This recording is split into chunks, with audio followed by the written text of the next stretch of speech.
ಈಗ ನೋಡಿ question, show that the transformation T such that v3 of r to v2 of r defined by T of X Y Z is equal to y minus X y minus Z is a linear transformation. ನೋಡಿ ಹೆಂಗೆ ಮಾಡೋದು ಇದನ್ನ solution. First ಏನು ಮಾಡಿ, ಇದನ್ನ ಬರ್ಕೋಬಿಡಿ. T of X Y Z is equal to y minus X y minus Z. ನೋಡಿ linear transformation ಅಂದರೆ ಏನು ಗೊತ್ತಾ, ಈಗ ವಿ ಬಂದು ಮತ್ತು ಡಬ್ಲ್ಯೂ ಬಂದು ಎರಡು ವೆಕ್ಟರ್ ಸ್ಪೇಸ್ ಅಂದ್ಕೊಳ್ಳಿ. ಈಗ ಟ್ರಾನ್ಸ್ಫಾರ್ಮೇಷನ್ ಅಂದರೆ mapping from V to W ಅಂದ್ಕೊಳ್ಳಿ. ಅರ್ಥ ಆಗ್ತಿದೆಯಲ್ವಾ? ಅಂದರೆ ಈಗ ವಿ ವೆಕ್ಟರ್ ಸ್ಪೇಸ್ ವಿಲಿ ಇರೋ ಎಲಿಮೆಂಟ್ನ ನಾವೇನು ಮಾಡ್ತೀವಿ, ಡಬ್ಲ್ಯೂ ಇರೋ ಎಲಿಮೆಂಟ್ಗೆ ಅಸೈನ್ ಮಾಡೋದು. ಗೊತ್ತಾಗ್ತಿದೆಯಲ್ವ? ಮ್ಯಾಪಿಂಗ್ ಮಾಡೋದು. ಗೊತ್ತಾಗ್ತಿದೆಯಲ್ವಾ? ಇದು ಲೀನಿಯರ್ ಇರಬೇಕಂದ್ರೆ ಎರಡು ಕಂಡೀಷನ್ನು. ಒಂದು, T of A plus B is equal to T of A plus T of B ಒಂದು ಫಾಲೋ ಆಗಬೇಕು, where A and B belongs to V. ಅರ್ಥ ಆಗ್ತಿದೆಯಲ್ವಾ? ಮತ್ತು T of A T of B belongs to W ಆಗುತ್ತೆ. ಗೊತ್ತಾಗ್ತಿದೆಯಲ್ವಾ?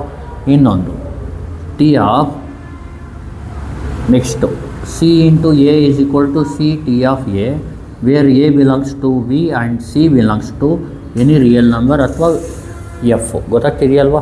ಅಂದರೆ scalar field. ಈಗ V and B ಬಂದು W ಬಂದು vector spaces of any field. ಗೊತ್ತಾಗ್ತಿದೆಯಲ್ವಾ? Scalar field F. ಅರ್ಥ ಆಗ್ತಿದೆಯಲ್ವಾ? ದ ಟ್ರಾನ್ಸ್ಫಾರ್ಮೇಷನ್ ಅಥವಾ mapping from V to W linear transformation ಆಗಬೇಕು ಅಂದರೆ ಒಂದು condition, T of A plus B should be equal to. ಇಲ್ಲಿ ಮ್ಯಾಪಿಂಗ್ ಅಂದರೆ ಈಗ ಒಂದು ವೆಕ್ಟರ್ನ ಇಲ್ಲಿ ನೋಡಿ, ಇಲ್ಲಿ ವೆಕ್ಟರ್ ಬಂದು R3 ಇರುತ್ತೆ, R³ ಅಂದರೆ ವಿ ಟಿ ಆಫ್ ಆರ್ ಅಂದರೆ 1, 2, 3. ಅದಕ್ಕೆ ಅಸೈನ್ ಮಾಡ್ತಾ ಇರೋದು ಯಾವುದಕ್ಕೆ? 1, 2. ಅಂದರೆ ಇಲ್ಲಿರೋ ಒಂದು ವೆಕ್ಟರ್ನ ಅಲ್ಲಿರೋ ಒಂದು ವೆಕ್ಟರ್ಗೆ ನಾವೇನು ಮಾಡ್ತೀವಿ, ಅಸೈನ್ ಮಾಡ್ತಾಯಿದ್ದೀವಿ. ಅರ್ಥ ಆಗ್ತಿದೆಯಲ್ವಾ? ಇಲ್ಲಿ ಅಂದರೆ ಇದಕ್ಕೆ ಒಂದು ವೆಕ್ಟರ್ಗೆ ಅಸೈನ್ ಮಾಡ್ತಾಯಿದ್ದೀವಿ ಬೇರೆ ವೆಕ್ಟರ್ ಸ್ಪೇಸಿಂದ. ಗೊತ್ತಾಗ್ತಿದೆಯಲ್ಲ? ಅದಕ್ಕೆ ನಾವು ಮ್ಯಾಪಿಂಗ್ ಅನ್ನೋದು. ಅದು ಲೀನಿಯರ್ ಮ್ಯಾಪಿಂಗ್ ಅಂತ ಅಂದರೆ ಅದು ಲೀನಿಯರ್ ಟ್ರಾನ್ಸ್ಫಾರ್ಮೇಷನ್ ಆಗಬೇಕು ಅಂದರೆ ಕಂಡೀಷನ್ ಏನಂದರೆ ಇದು ಫಾಲೋ ಆಗಬೇಕು. ಗೊತ್ತಾಗ್ತಿದೆಯಲ್ವ? ಇದನ್ನ ಮಾಡೋದು ಯಾವ ಥರ ನೋಡ್ಕೊಳ್ಳಿ. ಫಸ್ಟ್ ಏನು ಮಾಡೋಣ, ಎರಡು ಇನ್ಪುಟ್ನ v3 ಆಫ್ ಆರಿಂದ ತೊಗೊಳ್ಳೋಣ. ಅರ್ಥ ಆಗ್ತಿದೆಯಲ್ವ? ಲೆಟ್ ಎ ಬಂದು ಒಂದು ವೆಕ್ಟರು, ಅದು v3 ಆಫ್ ಆರ್ ಅಂದರೆ 3 ಎಲಿಮೆಂಟ್ ಇರುತ್ತೆ. A1, B1, C1 and B ಬಂದು ಇನ್ನೊಂದು ವೆಕ್ಟರು, ಅದು v3 of ಆರಿಂದ A2, B2, C2 ಇರುತ್ತೆ ಅಂದ್ಕೊಳ್ಳಿ, belongs to v3 of R. ಅರ್ಥ ಆಗ್ತಿದೆಯಲ್ವಾ? ಫಸ್ಟ್ ಏನು ಮಾಡಬೇಕು ನೀವು, ಟಿ ಆಫ್ ಎನ ಫೈಂಡ್ ಮಾಡಿ. ಟಿ ಆಫ್ ಎ ಅಂದರೆ T of A1, B1, C1 is equal to, ಈಗ ನೋಡಿ ಇಲ್ಲಿ ಫಾರ್ಮುಲಾ ಏನು ಹೇಳ್ತಾ ಇದೆ ಅಂದರೆ T of left to middle right ಅಂದ್ಕೊಳ್ಳಿ. ಗೊತ್ತಾಗ್ತಿದೆಯಲ್ವಾ? T of left middle right ಇದ್ದರೆ ನಾವೇನು ಮಾಡಬೇಕು, middle minus left middle minus right. ಅರ್ಥ ಆಗ್ತಿದೆಯಲ್ವಾ? ಅಂದರೆ ಫಸ್ಟು ಮಿಡಲ್ ತೊಗೊಳ್ಳಿ, B1 ಮೈನಸ್ ಲೆಫ್ಟ್ ಅಂದರೆ A1, ಮಿಡಲ್ ಯಾವುದು B1 ಮೈನಸ್ ರೈಟ್ ಅಂದರೆ C1. ಅಂದರೆ ಮಿಡಲ್ ಮೈನಸ್ ಲೆಫ್ಟು, ಇದು ಮಿಡಲ್ ಮೈನಸ್ ರೈಟ್. ಇದು ಟ್ರಾನ್ಸ್ಫಾರ್ಮೇಷನ್ ಈ ಥರ ಇರೋದು. ಟಿ ಆಫ್ ಎ ಆಯಿತು. Next T of B. T of ಬಿಗೆ ಏನು ಮಾಡಬೇಕು ನಾವು, first T of B is equal to T of B ಅಂದ್ರೇನು, A2, B2, C2. ಇಲ್ಲೂ ಅಷ್ಟೇ T of left right left to middle right ಇದ್ದರೆ ನಾವೇನು ಮಾಡಬೇಕು, middle minus left B2 minus A2, ಆಮೇಲೆ middle minus right B2 minus C2. ಅದು middle minus left middle minus right decide ಮಾಡೋದು A ಆನ್ಸರಿಂದ ಕೊಟ್ಟಿದ್ದಾರಲ್ಲ, ಅದಕ್ಕೆ transformation ಆಯಿತು. ಟಿ ಆಫ್ ಎ ಆಯಿತು, T of B ಆಯಿತು. ನೆಕ್ಸ್ಟ್ ನಾವು ಈಗ ನೆಕ್ಸ್ಟ್ ಏನು ಮಾಡಬೇಕಂದ್ರೆ ಎ ಪ್ಲಸ್ ಬಿ ಮಾಡ್ಕೋಬೇಕು. ಎ ಪ್ಲಸ್ ಬಿ ಅಂದ್ರೇನು, ಎ ಅಂದರೆ ಏನು, A1, B1, C1 plus B ಅಂದ್ರೇನು, A2, B2, C2, A2, B2, C2 is equal to, ಇದನ್ನ ಆ್ಯಡ್ ಮಾಡಿ, A1 plus A2, B1 plus B2, C1 plus C2. ಈಗ T of A plus ಬಿನ find ಮಾಡಿ. T of A plus B ಅಂದರೆ ಇಲ್ಲೇನು ಮಾಡಬೇಕು, T of first A plus B ಅಂದ್ರೇನು, T of A1 plus A2 B1 plus B2 C1 plus C2 is equal to, ಇಲ್ಲಿ same formula apply ಮಾಡಿ. T of left middle ರೈಟ್ನ middle minus left middle minus right. Middle ಯಾವುದು B1 plus B2 minus left ಯಾವುದು A1 plus A2. Minus ಮಾಡಿದಾಗ ಏನಾಗುತ್ತೆ, ಅದು plus ಇರೋದು minus ಆಗಿಬಿಡುತ್ತೆ. Minus of A1 plus A2 ಅಂದರೆ ಮೈನಸ್ A1 ಮೈನಸ್ B2. ಇಲ್ಲಿ ಮೈನಸ್ ಮಾಡಿದಾಗ ಇದ್ರ ಸೈನ್ ಚೇಂಜ್ ಮಾಡಿ ಬರೀರಿ. Next middle minus right.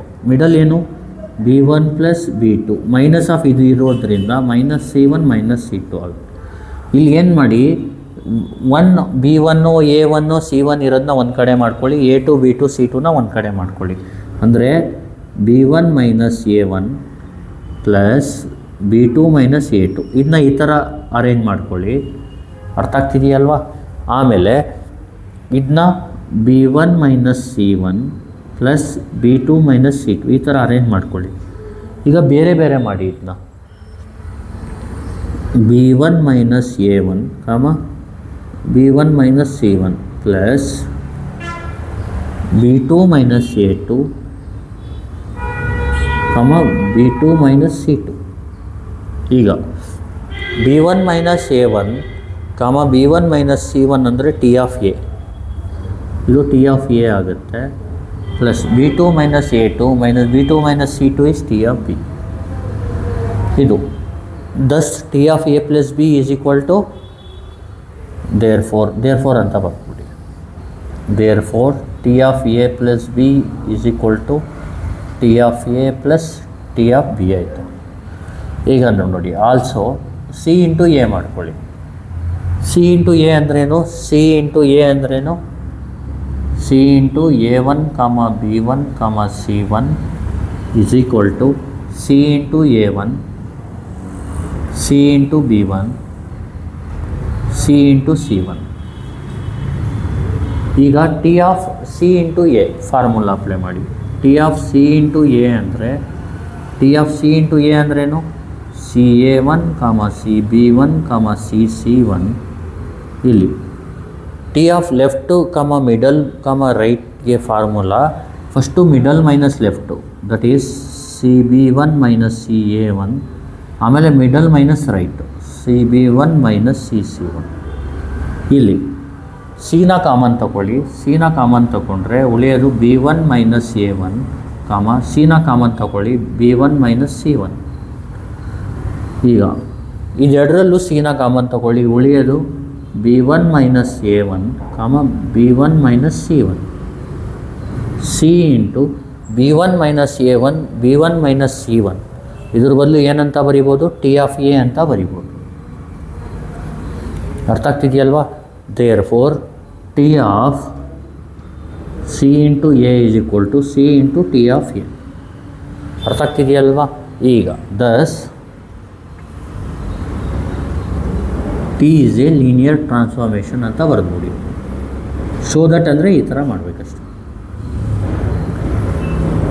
ನೀವು ಫಸ್ಟ್ ಏನು ಮಾಡಬೇಕು, ಎ ಬಿನ ತಗೋಬೇಕು V3 ಆಫ್ ಆರಿಂದ, ಆಮೇಲೆ T of A T of ಬಿನ ಫೈಂಡ್ ಮಾಡಬೇಕು, ಆಮೇಲೆ ಎ ಪ್ಲಸ್ ಬಿ ಮಾಡಬೇಕು, ಆಮೇಲೆ T of A plus B ಮಾಡಬೇಕು, ಆಮೇಲೆ ಸಿ ಇಂಟು ಎ ಮಾಡಬೇಕು, ಆಮೇಲೆ T of C into A ಮಾಡಬೇಕು.